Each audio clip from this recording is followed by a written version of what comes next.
Nvidia sold its stake in SoundHound worth $8 million. The main question is, does it sound logical to you that a $5 billion company will lose approximately 30% of its value over an $8 million transaction? Imagine the stock skyrocketing 500% in a year, only to lose 30% in a single day. Sounds like a chaos, but that's exactly what just happened to SoundHound AI, and today we will break it all down. Whether or not this panic was justified, or did investors overreact? And the main question is, what happens next? Should we sell? Should we buy? Should we hold? What should we do? Hey there and welcome to the Market Monkeys channel. It's Julia here, and today I want to begin straight from the news, but before I forgot, there is actually a $26 price target for SoundHound right now, still until this day. I will talk about this in a few minutes, just wanted to let you know before I forgot. So Nvidia's latest 13F filing made certain stocks, including SoundHound, fall in a single day dramatically. 13F filing is a report that all of the investors, major investors and the companies that are investing in other companies should file once in 3 months, I think. Once in 3 months, and disclose what stakes they have in other companies and in what they're investing. So Nvidia's latest 13F filing revealed that it sold off its entire stake in SoundHound AI, and this is what it looks like. 3 months ago, SOUN was in this list, and right now SoundHound is not here, which means Nvidia is completely out. Investors saw this and went into full panic mode. SoundHound stock dropped 30% in a single day, but let's put it into perspective. As I already said, Nvidia had only $8 million invested in SoundHound, which is not much, and SoundHound's market cap was more than $5 billion before the fall. So I repeat this question again. Does it make any logical sense to you that a $5 or more than $5 billion company will lose approximately 30% of its value over an $8 million transaction?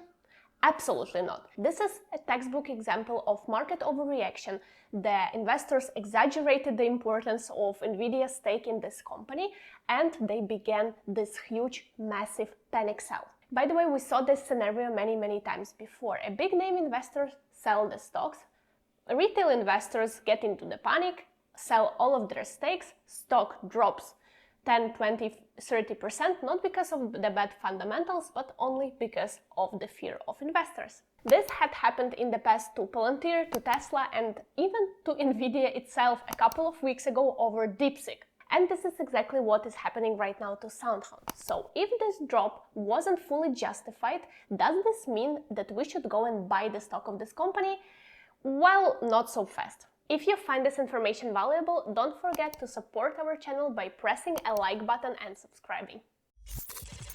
This is where it gets really messy. Even before Nvidia's exit, SOUN stock was hugely overvalued, and I mean borderline ridiculous. And now let's break it all down.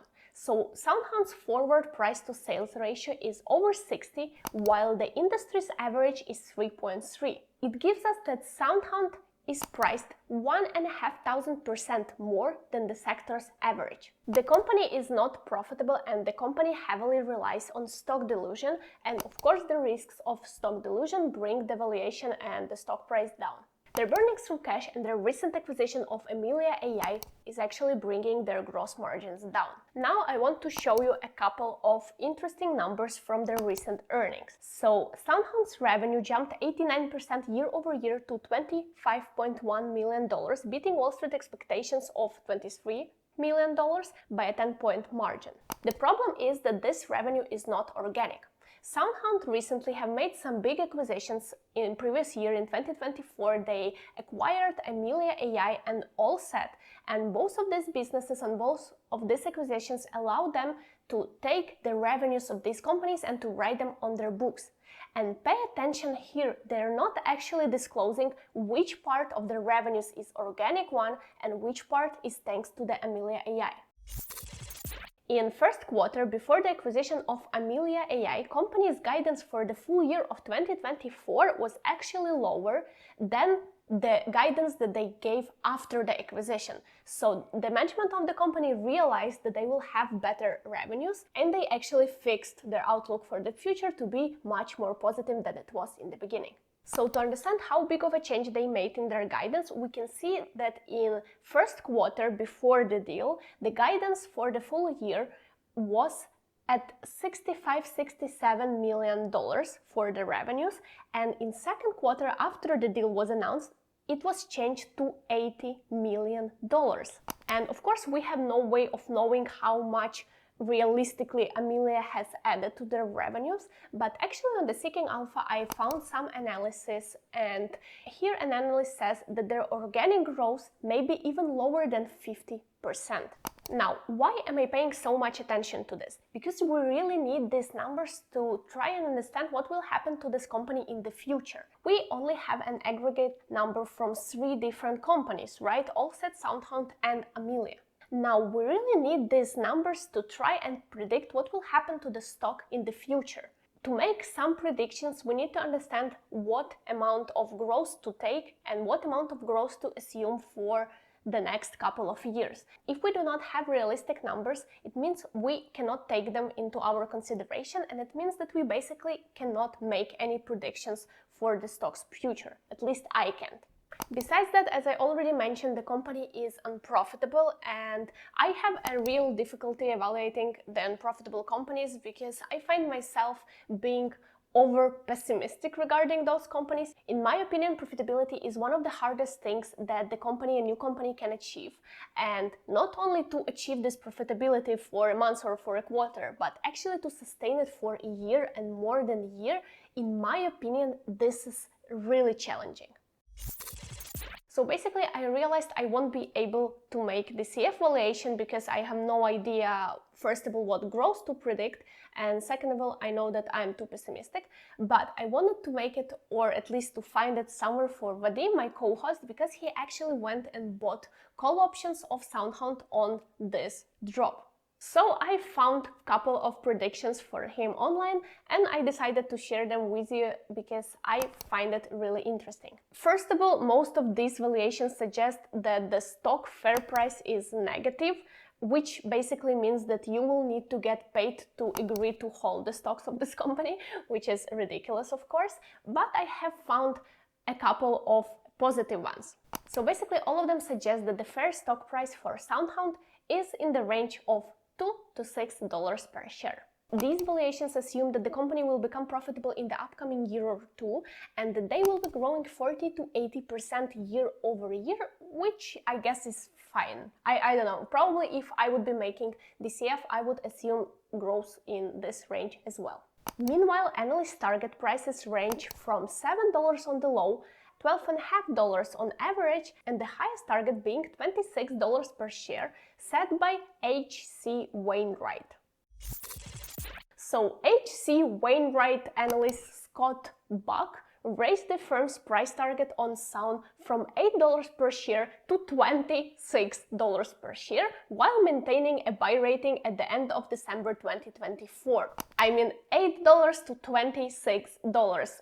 Well, okay, let's read what he says about this. And he justified this by saying that while the stock's valuation may look stretched, it should be supported by business growth over time. I find this reasoning, let's say, questionable, especially the phrase, while the stock's valuation is taking a backseat to animal spirits near term, it should be supported by business growth over time. Excuse me, sir, what does over time mean exactly? I mean, will SoundHound stock reach $100 per share? Definitely, if we take a look at 20 or 30 years from now and the company will be growing and maybe they will acquire some other companies, maybe they will go acquire Intel, or I don't know what they can do, right, in the upcoming 30 years. So basically this reasoning of over time, I don't know what to tell you. If you're thinking that this analysis is fine and if you're thinking that this price target prediction is okay, I suggest to you to rethink your opinion. By the way, regarding analysts, please pay attention that most of the price targets were adjusted upward only after the stock price went up. Many of these analysts did not actually conduct an analysis, and they did not actually make a DCF valuation and found that the stock price should be at $20 per share. They saw the momentum and they said, yeah, why not? If people will be buying, the stock price will go up.